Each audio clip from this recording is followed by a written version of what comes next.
Welcome everyone, this is On Just Restart, and this time I want to speculate on how Nintendo's second half of 2022 is going to shake out. We don't really know how that lineup is going to be entirely right now. It is slowly filling up, but there have been some things sort of going on lately that could definitely have some impacts on that. For example, Pokémon Scarlet and Violet, they were just announced, and they are coming late 2022, so that's part of the lineup.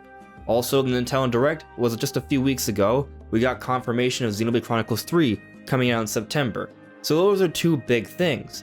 But we also know about Bayonetta 3, which is slated for 2022. We also know about Mario plus Rabbids Sparks of Hope, which is also slated for 2022. And there's also The Legend of Zelda Breath of the Wild 2, or the sequel to it, however the name is. But yes, Breath of the Wild 2 is also slated for 2022. Those are some great things, and you would assume, since we seem to have a pretty good perspective on what's happening for the beginning of the year, that those would come out at the end of the year. But could there be other things? Could some of those things get delayed? When could they come out? What would be the order of them? Could there be hardware as well? What is Nintendo's plan? That's what we're going to be speculating on today. Now, before we jump into things, let me first very quickly talk about my social media. You may see a few different things here on screen. You can check that all out. It is linked in the description below. And of course, if you like what you're seeing here, you can subscribe, or perhaps even consider joining as a member. Alright, so first let's talk about the quantity of games that can maybe come out in the second half of the year. If we take a look at the first half so far, what we got is, for January we got Legends Arceus, and for the record I'm talking about Nintendo published titles here. We have Triangle Strategy, we have Kirby and the Forgotten Land in March, and then in April we're getting Advance Wars and Nintendo Switch Sports. And then in June, we're getting Mario Strikers and the latest Fire Emblem Warriors game. And we know Splatoon 3 is supposed to come out at some point in the summer, but at this point I feel like it's fair to say it will technically be in the second half of the year as opposed to the first half of the year. So maybe July or August. But point is, if you look at that overall thing, I think there might be a few other smaller titles that Nintendo is publishing throughout the year, and we also know we're going to be getting Mario Kart DLC. It's a fairly densely packed lineup. We have a lot of months that have more than one major Nintendo game. And typically, the first half of the year is where we don't have as many games. It's the second half of the year, closer to the holidays, where more games are being sold and coming out with a fair bit of frequency. We've seen in the past Nintendo publish more than one game in a month, more than one major game in a month.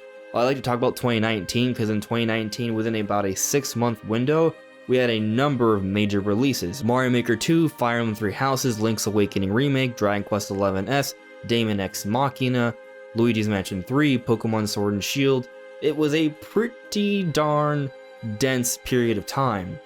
And 2022 is looking to be an even denser year across a longer span of time. So this could very well be the best year of Switch in terms of quality of games and quantity of games coming out compared to every year. The only year that may compare would be the first year of Switch, 2017, where Nintendo definitely front-loaded to make sure they would hit the ground running and guarantee success for the Switch. Which kind of brings me to another interesting consideration here, because we recently saw this major leak from Nvidia. There was a hacking or something of some sort, and we saw a whole bunch of things, including some information regarding some sort of new chipset and hardware for a Nintendo Switch variation, but it's so powerful, most people are thinking that this has to be for a next generation system.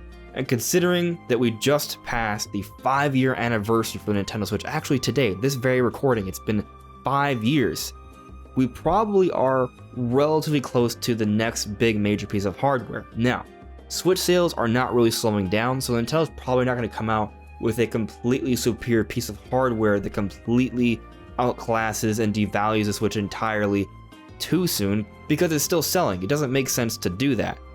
But Nintendo may be gearing up and getting close. Maybe it comes out sometime next year, perhaps maybe at the end of the year, and by that point maybe sales trickle down a little bit, and what they do is they give a price drop. They still push the Switch as a more cheaper option to play games portably, and then the newer system is more powerful and plays basically the same games, if not entirely the same games, but it is also their future platform. They'll have both of them coexist for the next couple years or so. That way, they're not ruining the incredible sales of the current Switch. But when that piece of hardware comes out, could have serious implications. What if it's not holiday 2023? What if it's actually early 2023? If that's the case, maybe Nintendo does delay Breath of the Wild 2, and it comes out next year to push that system. Nintendo does like to use Zelda to push hardware. Or another consideration, what if that system does come out sooner? What if it comes out this year? I don't think that's likely. Switch OLED just came out and that was a higher priced model. Nintendo doesn't release new pieces of hardware that are more powerful and more expensive within a year of a prior one. Usually they wait a little bit longer. So I don't think that's super likely, especially if you consider the chip shortages going on right now. So I just don't think it's a super likely scenario, but it is something to consider. Maybe it comes out next year. Maybe some games are saved for then that could impact the lineup here. At the same time, Nintendo may be pushing out all of their biggest and best games this year. Get them all out now, because next year it's going to be a little slower, and it's because it's going to be the calm before the storm that will be their next generation, maybe by the end of 2023 or maybe early 2024. But still, it could be suggestive that this year is going to be pretty dense, as suggested by the games we already have confirmed for this year and some of their release dates. So then let's take a look at what we sort of know for the second half of the year. Splatoon 3, I'm assuming, does not come out in June, so that would technically place it in the second half of the year if that's the case. There's already 2 major Nintendo games coming out in June. Nintendo just said summer for Splatoon 3 in the same direct as those other games when they got their release dates, so I would say, yeah, at the earliest it's coming out July, maybe August. Those are the 2 remaining summer months. So we'll probably see it then, and that will sort of be the biggest game to push the second half of the year. Another thing to consider is that Monster Hunter Rise Sunbreak DLC is slated to come out at some point in the summer as well, so that's going to be a fairly substantial expansion. So that's something else to consider. Even if it isn't technically published by Nintendo, it's a pretty big exclusive thing for the Switch, or timed exclusive, whatever. And supposedly we are also getting Bayonetta 3, Mario Rabbids Sparks of Hope, and Breath of the Wild 2 at some point during this span of time, but then Xenoblade Chronicles 3 is confirmed for September, and there are some significant rumors that a Metroid Prime Remaster is coming out at some point this year as well, and we just got a confirmation that Pokémon Scarlet and Violet are coming out late 2022. Now the interesting thing about Pokémon Scarlet and Violet, the Japanese trailer suggested winter based off some translations we've seen. So winter technically is not November, it's December. So if that holds true, because maybe they're just being very flexible with that terminology there, but if that holds true, maybe Pokémon Scarlet and Violet come out in December. If that's the case, I think that would be suggesting that Nintendo might have something really big for November that they've been saving. Now I recently made a video on how Pokémon Scarlet and Violet probably does not suggest a potential delay for Breath of the Wild 2 because Pokemon Company acts independently, they need to match their marketing cycles here, and we've seen in the past Nintendo put out multiple big games in the same month, and oftentimes it's been alongside Pokemon as well. So there could in theory be a major Pokemon and a major Zelda game coming out this November. That's totally possible here. But I'm suggesting maybe December because of some of those translations, but also because Legends Arceus came out at the end of January. So maybe pushing things up just a little bit this year might give just enough breathing room for Legends Arceus to benefit a little bit more and for fans not to feel too burnt out. So that's just a possibility. And again, if Breath of the Wild 2 is a major release for this year, maybe they want to spread them out by about a 2-week span there or 3-week span. That could be the case. And I know people are worried about Breath of the Wild 2 getting delayed. It's possible. I don't think it's getting delayed. Nintendo waited a very long time to announce this game's release date compared to other Zelda games, probably because they don't want to announce a delay. The game's been in development since 2017. It's been a part of their marketing for this year. I don't think it's getting delayed. But it is a strange time. There are supply shortages. There is that new piece of hardware.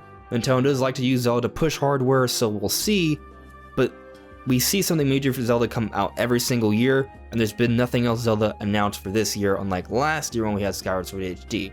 So I think Zelda's probably going to hold to this year. But again, we shall see. And then we still have Bayonetta 3 and Mario Rabbids Sparks of Hope. When do they come out? Rumor has it that Mario Rabbids Sparks of Hope is getting delayed. I do not know if it's getting delayed until it's actually confirmed. Hard to say for sure, but I could easily see that game coming out in a month with another major Nintendo game. Maybe it comes out in September alongside Xenoblade Chronicles 3. Maybe it comes out in July alongside Splatoon 3. That's a possibility. Maybe it comes out in October alongside Bayonetta 3. That's a possibility. And speaking of Bayonetta 3 does have to come out at some point, so that game also, should be coming out, I would say sometime between August and October. Any of those months, it could definitely fit in there. And then let's also speak on the Metroid Prime Remaster. Not announced, not official, we don't know if it's 100% real, but it has been rumored by a lot of pretty credible sources. I do think it makes sense. It's possible if Metroid Prime 4 isn't that close to being ready, say for example holiday 2023 release, then maybe they want to save Metroid Prime Remaster to come out next year. That way it's a bit more fresh in the minds of gamers when Prime 4 does come. But I'm thinking Prime 1 Remaster comes out this year, and because it's a remaster, it's not a super long game, it could easily be fit into another month alongside another Nintendo game, maybe in September alongside Xenoblade Chronicles 3. Two relatively niche series. When I say relatively niche, I mean compared to Mario and Zelda, and they both are certainly growing audiences, but they could have both those games come out in September, maybe divided by 2 or 3 weeks apart from each other, and they could both probably still perform really well. And then there's other games that we haven't heard about that aren't rumored. What are they? There's a number of options, but we're already getting a pretty nice Mario Sports title this year. We're getting Nintendo Switch Sports as well. I feel like Nintendo has a pretty decent level of variety, and there is a Mario Kart DLC that's coming out throughout this year. I'll just throw out, I would love to see a Wave Race or an F-Zero game. If Nintendo could give us another racer besides Mario Kart, that would be nice. You could fit that into maybe October alongside Bayonetta 3 perhaps, maybe a late December release. Those are possibilities. Regardless if that comes out or not, or any other Nintendo game comes out, with everything we've already discussed, there's a heck of a lot of great games to play, and even if 1 or 2 are pushed out, there's still a pretty good lineup. But again, based off how well the first half of the year is looking, and based off how the history of the Switch is, the second half of the year is always more dense, 2022 is looking to be a pretty stacked period of time, and that second half of the year is going to be pretty challenging to play and enjoy all those games. So as a Nintendo gamer right now, I guess we're sort of suffering from an embarrassment of riches, but there are worse problems to have. Anyways everyone, this is On This Restart. Thank you so much for listening and watching. Let me know what you guys think of Nintendo's 2022 plans, the second half of the year. How do you think it's going to shake out? Let me know in the comments below. Thank you so much everyone. I'll see you all really soon. Take care. Bye.